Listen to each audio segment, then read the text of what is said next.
बड़ा दिलचस्प होगा।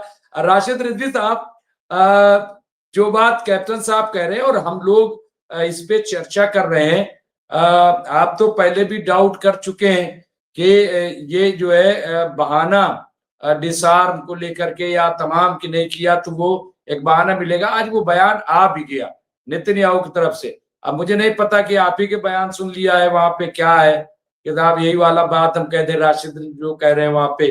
तो उन्होंने कहा कि अगर डिसआर्म नहीं हुआ तो मैं फिर हमले कर दूंगा। और आपने अभी ये कल या परसों आपने कहा था कि ये एक मौका उसके लिए रहेगा, नेतन्याहू इसी चीज को कहेगा। राशिद रिजवी साहब, क्या लग रहा है कि वाकई ऐसा कर देगा या प्रेशर रहेगा और तख्ता पलट फिर हो जाएगा अगर आप कोई गुस्ताखी की तो लोग बर्दाश्त नहीं करेंगे? राशिद रिजवी। देखिए, अगर हमास कोई रिएक्ट नहीं करता है तो एक मर्तबा फिर अमेरिका वर्ल्ड कम्युनिटी में घिर जाएगा। और यही काम है नेतन्याहू का कि हमास को उकसाना। बस एक बार हमास को उकसा दे, हमास उनके उकसाने पे आ जाए, फिर उसको हमला करना पूरी शिद्दत के साथ कोई मुश्किल काम नहीं है। वो उकसाना चाह रहा है हमास को कि हमास उस पर रिएक्ट करे, वो भी क्रॉस फायरिंग में आए, वो भी रॉकेट लॉन्चर मारे, तब उसको एक बहाना मिल जाए कि देखो हम लोग खामोशी से खड़े थे, जो एग्रीमेंट हुआ था सीज फायर का हम उस पर स्टैंड कर रहे थे और हमास ने हम पर अटैक कर दिया, तो इसलिए हमने उसके रिप्लाई में ये अटैक किया। तो हमास से तो अपनी एक कंडीशन रख देती कि हम डिसआर्म हो जाते हैं, हमें कोई दिक्कत नहीं है डिसआर्म होने के लिए, लेकिन पहले फिलिस्तीन को एक आजाद राष्ट्र घोषित किया जाए, ये तो कहा है, एक कंडीशन रखी थी ट्रम्प के सामने। और जो लास्ट वाला एग्रीमेंट हुआ था जिसपे सिग्नेचर हुए थे, उसमें हमास के डिसआर्म होने का कहीं पे कोई एक लाइन नहीं है कि हमास फौरन डिसआर्म होगा, कहीं कुछ नहीं है उसमें। लेकिन हमने आपको पहले भी बोला था, हम आपको आज भी बोल रहे हैं कि नेतन्याहू अपने आप को वॉर से बाहर नहीं रख पा रहा है। उसको वॉर में बने रहना इसलिए है कि अगर वो वॉर से बाहर आ जाएगा तो उसको अपने नुकसानात बताने पड़ेंगे, अपनी कैजुअलिटीज बतानी पड़ेगी ओपनली, कितने, जो कि अब एक अनुमान आया था कि इतने हजार बिलियन का कितने लॉस हो गया, कंपनियां चली गई और 1000 से ऊपर आईडीएफ के सोल्जर मारे गए। तो ये एक उनका अनुमान आया था। लेकिन हकीकत यही है कि जैसे ही ये सीज फायर पर अमल करेंगे और वॉर से बाहर आ जाएंगे, इनको फौरन सुप्रीम कोर्ट में जा करके हाजिर होना पड़ेगा। जो वॉर के आड़ में ये बार बार बचने की कोशिश कर रहे हैं, अब इनका मकसद अभी ये नहीं है कि हम गाजा की जमीन पूरी छीन लेंगे या छीन पाएंगे। अपने आप को हम कब तक बचा सकते हैं इस वॉर के पीछे, हम अपने आप को बचा ले जाएं। सबसे आसान चारा इनके लिए अभी तो यही है, आपके हमास। नंबर 2 पे आते हैं आपके इराकी मिलिशिया, फिर नंबर 3 पे इनके पास आते हैं हूती। तो अभी तो हूती भी खामोश हो गए, जब से सीज फायर हुआ उन्होंने एक रॉकेट नहीं दागा, उन्होंने कुछ नहीं किया। तो अभी हूतियों के लिए इनके पास कोई ऑप्शन नहीं है कि क्यों हमला किया हमने, उन्होंने कोई हमला नहीं किया तो इनके पास कोई मुद्दा नहीं है उसका। रही बात ईरान की, तो ईरान के लिए बहुत आसान नहीं है राह इनकी कि ईरान पे अटैक करके और सेफली अपने आप को सेव कर जाएंगे। ईरान पर अगर इन्होंने अटैक कर दिया तो ईरान इनसे दोहरी ताकत में, 3 गुना ताकत में ज्यादा अटैक करेगा और ईरान के अटैक के ऊपर नाराजगी आ जाएगी कतर की, नाराजगी आ जाएगी आपके टर्की की, जो ये बर्दाश्त नहीं कर पाएंगे। आपके डोनाल्ड ट्रम्प साहब अपने ही मनाए मकड़ जाल में खुद उलझे हुए हैं। लेकिन जब कभी कभी जो इनकी नेतन्याहू साहब की जो ब्लैकमेलिंग की प्रैक्टिस होती है कि जैसे उन्होंने ये जाके अमेरिका पहुंच के पैर पकड़ के बैठ गए थे कि आप B2 बम्बर से अटैक कर दो ईरान के ऊपर, B2 बम्बर से कर दो, वरना वो उसका न्यूक्लियर वेपन बन जाएगा तो हम खत्म हो जाएंगे। तो हम आपके लिए लड़े हैं तो आप भी हमारे लिए कुछ करो। उस बात को लेकर के उसने B2 बम्बर से अटैक ईरान के न्यूक्लियर प्लांट पे करवा दिया था। वो चाहे सिंबॉलिक रहा हो चाहे जैसा भी रहा हो, बट हो गया था। उसमें नेतन्याहू बहुत खुश भी हुए थे, बहुत खुशी खुशी स्टेटमेंट दिए।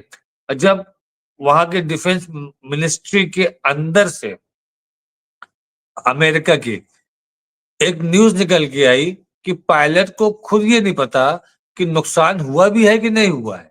ये पायलट ने जब पायलट को हमारे कैप्टन साहब बेहतर जानते हैं कि जो फाइटर प्लेन के जो पायलट होते हैं और जब वो कहीं बॉम्बिंग करके आते हैं तो उनका एक रजिस्टर होता है, उनकी एक रिपोर्ट होती है जिसको वो नोट करते हैं कि हमने इतने राउंड फायर किया, हमारा निशाना सटीक लगा और सामने वाले की नियर अबाउट लगभग इतने नुकसानात हुए हैं।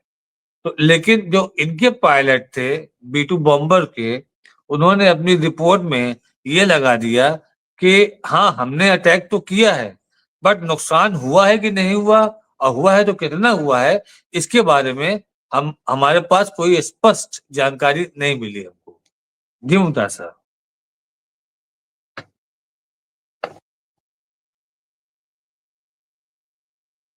जी बिल्कुल। राशिद रिज साहब ने एक बेहतरीन तज्जिया किया, हालात का जायजा लिया और तमाम चीजें हैं। अभी मैं पढ़ रहा था यूनुस चौड़वारा साहब को, बहुत दिन बाद आए। जयदीप साहब ने भी कहा यूनुस चौड़वारा साहब के लिए, और मुझे भी लगा कि बहुत दिन बाद, हालांकि बहुत सारे लोग अब इत्मीनान में हो गए हैं। अब वो सोच रहे हैं कि अब जंगबंदी हो ही गई है, बहुत दिन से देखते देखते भी लोग थक गए। तो जाहिर सी बात है कि यहाँ पे मैं डोनाल्ड ट्रंप का यहाँ पे बयान आया है कि उन्होंने कहा कि डोनाल्ड ट्रंप का बयान गाजा इजराइल का सीज फायर लंबा चलेगा और अब मैं जंग नहीं होने दूंगा। ये बात रेशमा रीफ साहिबा जो कही है, उसको कैसे आप देखते हैं? क्या डोनाल्ड ट्रंप की इस बात पे यकीन किया जाए, एतमाद किया जाए? और मैं आपको बता दूं, हमारे साथ चूंकि ग्रुप कैप्टन साहब जुड़े हुए थे, तो वो 10:30 बजे उन्होंने कहा था कि मैं लीव करूंगा। तो मैं उनका शुक्रिया भी अदा कर देता हूं कि वो हमसे जुड़े। हमने थोड़ा 10 मिनट प्रोग्राम उनको हमने 45 का टाइम दिया था, तो मैं उनका शुक्रिया अदा करता हूं कि वो हमसे जुड़े और अपनी बातें यहाँ पे बहुत वाज़ेह तौर पर रखी। जी रेशमा हनीफ साहब। डॉक्टर साहब, जो ये बात है, वैसे इजराइल ईरान पे हमला तो नहीं करेगा। पहले खबरें आ रही थी, लेकिन अभी जो मैसेज किसी बड़ी कंट्री के द्वारा भिजवाया गया है ईरान में कि भाई इजराइल जो है ईरान पे हमला नहीं करना चाहता है। अब इन लोग क्योंकि काबिले भरोसा तो है ही नहीं, कब भरोसा तोड़ दें, अमेरिका कब तोड़ दे या इजराइल कब तोड़ दे भरोसा किसी का, या सीज फायर कब तोड़ दे, ये तो नहीं कह सकते। और अभी तो सीज फायर का फर्स्ट फेज ही चल रहा है। अगर इसमें दोनों पक्ष बराबर से ठीक तरीके से इसको फॉलो करते हैं शराइत को इसकी, तो आगे जो सेकंड फेज है उसमें परमानेंट जंगबंदी की बातचीत भी हो जाएगी। वैसे 45 दिन की बात हुई थी और उसमें भी कुछ शराइत थी। अब ये जो इजराइल ने नहीं, फलस्तीन ने इजराइल को जो लिस्ट सौंपी थी, तो ये कहा था कि 1700 कैदी हमारे हैं, उनको छोड़िएगा आप, और 280 की लिस्ट दी थी जिनको इजराइल अपने लिए खतरा भी मानता है, खूंखार मानता है। तो उस पे तो राजी इजराइल हुआ नहीं, तो फिर 250 पे बात हुई। लेकिन अभी भी अब बयान आया है कि जो 2-3 लीडर्स जिनके नाम दिए थे हमास ने उस लिस्ट में, तो उनको भी छोड़ने को तैयार नहीं है। वो कह रहे हैं कि हम उनको नहीं छोड़ेंगे, जिसमें से बरगुती साहब जो एक हैं वो भी हैं, और 2-4 लीडर और भी हैं जिनको 40 साल की सजा है, 5 उम्र कैद की सजा है। मतलब उम्र देखिए, 5 उम्र कैद की सजा है। तो इस तरह से वायलेशन तो देखा जाए तो इजराइल की तरफ से हो ही रहा है। और जो लोग समंदर के रास्ते से अगर गजा में आ रहे हैं कि भाई जंगबंदी हो गई, अपने वतन। मैं एक चीज कहना चाहता हूँ, नहीं तो फिर जहन से निकल जाएगी।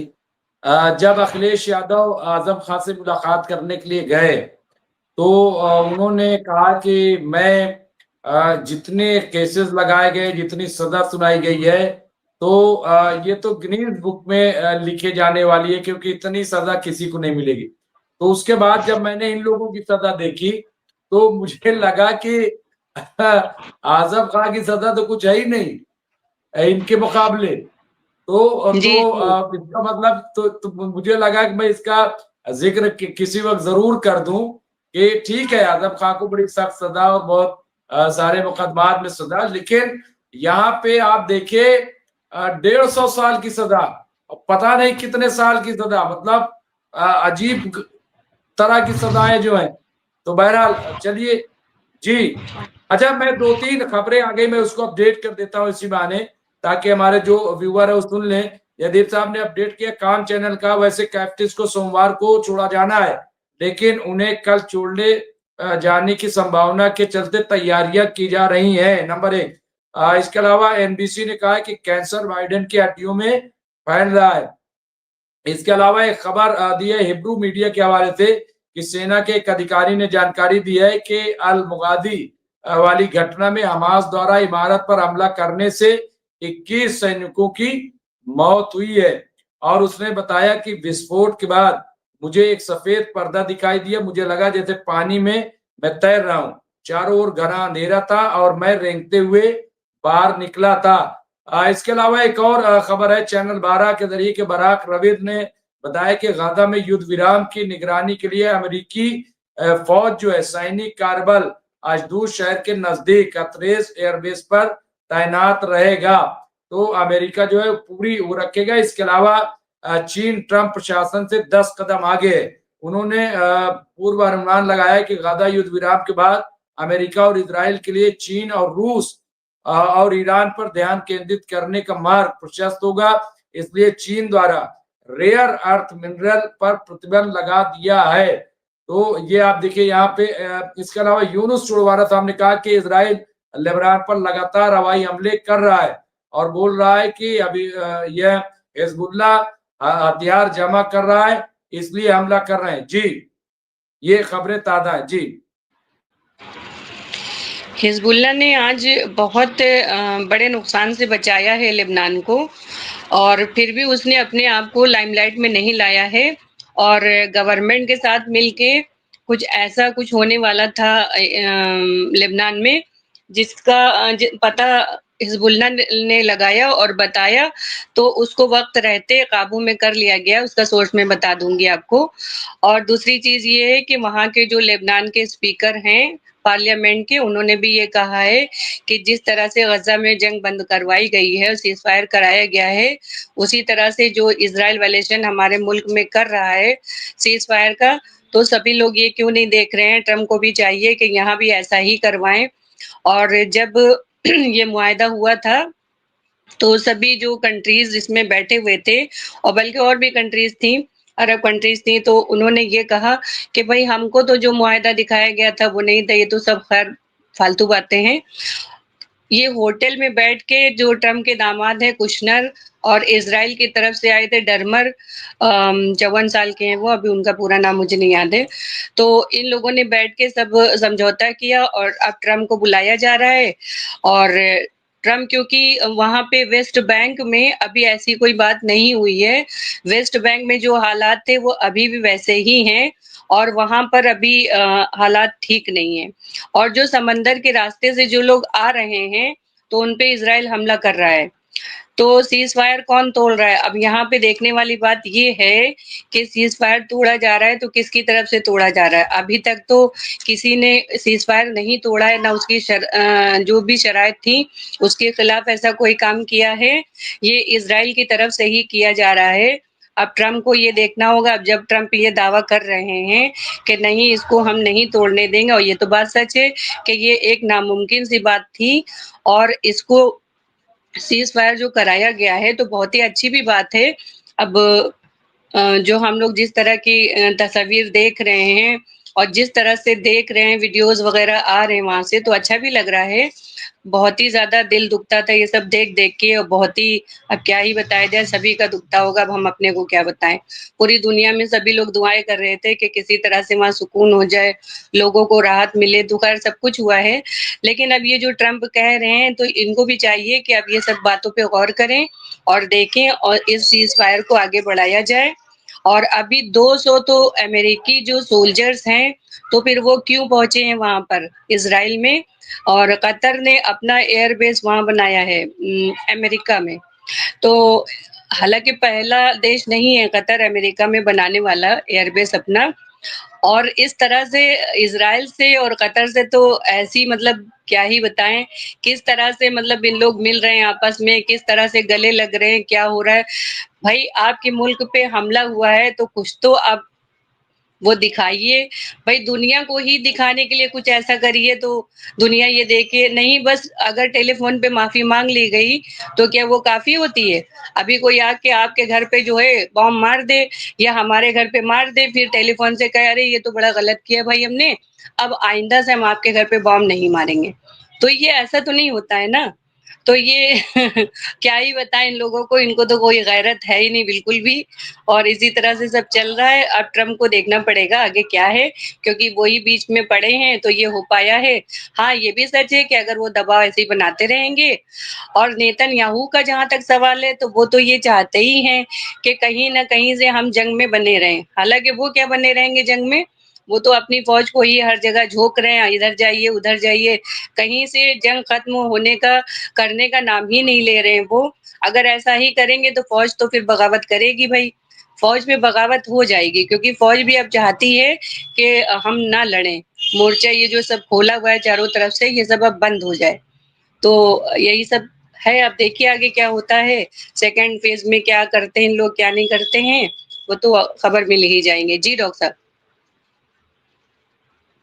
बिल्कुल ये सही है और अभी मैं पढ़ रहा था मिडिल ईस्ट मॉनिटर तो उसमें जो खबर लेबनान के दक्षिण लेबनान में भारी मशीनरी यार्डों पर इजरायली हवाई हमले 300 से ज्यादा जो वाहन है वहां पे वो तबाह हो गए हैं 300 से ज्यादा ये रिपोर्ट आ रही है और दूसरी ज्यादा शर्मनाक बात यह है कि नोबेल शांति पुरस्कार विजेता मचाडो ने इजराइल के समर्थन में आवाज उठाई है ये जो है मतलब इसको कैसे देखेंगे फिरोज बख्त अहमद साहब एक तो लेबनान पे अटैक शुरू कर दिया तो क्या उसी तरफ से दूसरा ये दुनिया ये कह रही है कि ये जो जंगबंदी है ये तो बहुत ही भ्रम पूर्वक है जो आपने अभी कहा था हम उसी को यानी अभी कुछ भी क्लियर नहीं है हालांकि वहां पे कहा जा रहा है कि हम नजर रखेंगे गाजा युद्ध विराम निगरानी मिशन में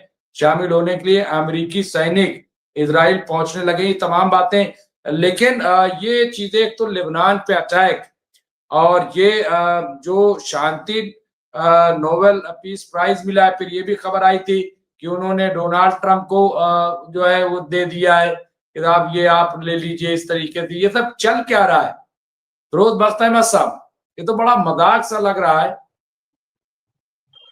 देखिए ऐसा है कि जो डोनाल्ड ट्रंप साहब इसकी ख्वाहिश जता रहे थे मतलब पीस प्राइज की तो चलो ठीक है मतलब उनका पूरा राइट है लेकिन जिस तरीके से उन्होंने अपने आप इसको मतलब इसकी ख्वाहिश जाहिर की अपने आप को सामने रखा वो बड़ा हल्कापन जाहिर हुआ उनका कि मुझे पीस प्राइज लेना है उसका नोबेल का ये सारी चीजें तो खैर ये उनकी नेचर है वो मतलब इस तरह से उनके मतलब उनके हजारों खून माफ है इस तरह की जो हरकत और सकनात में वो मुलविस होते हैं लेकिन मैं यहाँ पे एक चीज बताना चाहूंगा आपको कि अमेरिका में एक बहुत बड़ा तबका क्या मतलब टोटल मैं कहता हूँ जितने भी अमेरिका के स्टेट्स हैं 50 स्टेट्स हैं वहां पर ट्रम्प साहब के अगेंस्ट काफी यानी यू नो इट्स ब्रूइंग जिसको कहते हैं कि खिचड़ी उनके खिलाफ जो है पक रही है क्या है कि वहाँ आप देखिए पहले फ्री हेल्थ स्कीम्स हुआ करती थी अमेरिका में अमेरिका ने हाल फिलहाल में 34 ट्रिलियन डॉलर बर्बाद कर दिए चाहे वो उसमें हो यूक्रेन में और चाहे वो यहाँ पे हो आपका इसराइल में, तो पब्लिक उनसे खुश नहीं है। एजुकेशन वहाँ मतलब बहुत सस्ती थी, मतलब अमेरिकन के लिए, अब वो बड़ी महंगी हो गई। वहाँ अमेरिकन अपने घर नहीं खरीद सकते, मोटर गाड़ियां नहीं खरीद सकते। इसी तरह की सारी जो उनकी सहूलियात है, हत्ता के वो अगर कहीं कोरियर करना चाहें, उनके प्राइसेस भी यानी कई गुना, 4-5 गुना हो चुके हैं। तो पब्लिक उनके खिलाफ है, और पब्लिक ही नहीं बल्कि जो चर्चेज हैं जो भी मुख्तलिफ मतलब सेक्ट हैं इनमें क्रिश्चियनिटी के अंदर, मतलब 400 कहते हैं, जितने भी चर्चेज हैं वो भी ट्रम्प के खिलाफ हैं। तो वहाँ हालत ठीक नहीं है। और ट्रम्प साहब जो है वो और भी ज्यादा ही इज मिफ्ड, जिसको अंग्रेजी में कहते हैं, यानी बहुत ज्यादा बौखला गए कि उनको ये मैं दुनिया के सबसे बड़ा जो मुल्क है उसका प्रेसिडेंट हूँ और मुझे प्राइज नहीं दिया गया। तो वो काफी ज्यादा हबकाए हुए हैं। मुझे एक चीज नजर आ रही है, ये जो जेनोसाइड रुका है, बहुत अच्छी बात है, लेकिन ये मुझे कुछ परमानेंट इसमें नजर नहीं आ रहा है। ठीक है, खुश होकर वापस जा रहे हैं, जो वहां के 5 लाख लोग अभी वापस आ चुके हैं और लौटेंगे जो बाहर गए थे, गाजा के लोग, वेस्ट बैंक के लोग, जहां जहां के लोग बाहर गए थे। लेकिन मुझे इस बात की कभी मतलब कभी डर है, खदशा है कि ये जेनोसाइड दोबारा शुरू कर सकते हैं नेतन्याहू, क्योंकि ये सिर्फ he is a very selfish man, he is a selfish giant. इनको अपनी कुर्सी बचानी है, और किसी ना किसी बहाने से, रही बात ईरान पे अटैक करने की, उसमें हम एक और प्रोग्राम रख सकते हैं, एक वो बड़ी लंबी बहस है, लेकिन ये यहाँ पर कुछ ना कुछ जरूर कर सकते हैं। और ये कहना, हमारे किसी दोस्त ने, फाजिल दोस्त ने भी ये बात कही थी कि ट्रम्प जो है इनको कंट्रोल में रखेंगे। मैं फिर कह रहा हूं, ये और ट्रम्प एक ही थैली के चट्टे बट्टे हैं। They are most undependable people in the history of this world. जिस तरह से अभी 2 साल में बातें हुई हैं, तो हो गया, जेनोसाइड रुक गया, ठीक है, ठीक है। और ट्रम्प साहब आप कैसे उम्मीद कर सकते हैं, ठीक है, लाखों लोग यहाँ मर गए यहाँ गाजा में, और आप कहते हैं जी कि और यूक्रेन में भी कितने लोग मर गए, रूस के भी और यूक्रेन के भी, और वहां लड़ाई चल रही है, आप कहते हैं मैं पीस प्राइज लूंगा। कल बहसें आ रही थी, बड़ा उनका मजाक उड़ाया जा रहा था। तो आप वो छोड़ दीजिए, this is not a topic to discuss. लेकिन मैं अब बस यही इसमें कह के इजाजत लूंगा डॉक्टर रजवी, के 6 गुना ज्यादा बम जो जो बॉम्ब गिरे थे वहां हिरोशिमा नागासाकी, उनकी उनकी पावर से 6 टाइम्स मोर पावर यहाँ यहाँ पर बम गिराए गए। लेकिन हैट्स ऑफ टू द गाजन्स, उन लोगों को, गाजा के लोगों को हम जितना भी सैल्यूट करें, जितना भी उनको शाबाशी दें, वो कम है। उन्होंने लड़ाई जीती, हमास ने नहीं जीती है लड़ाई। ये लड़ाई जीती है गाजा के उन बेगुनाह लोगों ने, कि जो आज, जिनको बहुत सौ कब्रें भी नसीब नहीं हुई। अभी शायद कौन कह रहे थे, राशिद साहब कल कह रहे थे कि जब वहां डेबरी हटाया जाएगा, रबल हटाया जाएगा, कितने कंकाल उसमें से निकलेंगे। वो कंकाल आईडीएफ के भी होंगे उसमें, ठीक है। लेकिन कहने का मेरा मकसद ये है कि बस अब जो जितनी तबाही होनी थी, जितने टनों बम गिरने थे, एक रिकॉर्ड साबित हो गया। आने वाले दिनों में हम रहे ना रहे, लेकिन इस पे काफी किताबें लिखी जाएंगी, इस पे फिल्में बनाई जाएंगी, ठीक है। ये अभी तो जख्म जो है ताजा है, लेकिन जब ये ठंडा होगा तो दुनिया भर जाएगी कि गाजा पे किस तरीके से बेगुनाह लोगों को, लाखों, 6-7 लाख लोगों को मारा गया, और इतनी ही बड़ी जो संख्या है उसमें लोग माजूर हुए। तो ये लेकिन अच्छा नहीं हुआ, लेकिन ठीक है, अब जो हो रहा है हम और आप कुछ नहीं कर सकते, सिवाय इसके कि हम साइडलाइन पे बैठ के इस ये खूंखारी के इस गेम को देखें। जी डॉक्टर रजवी।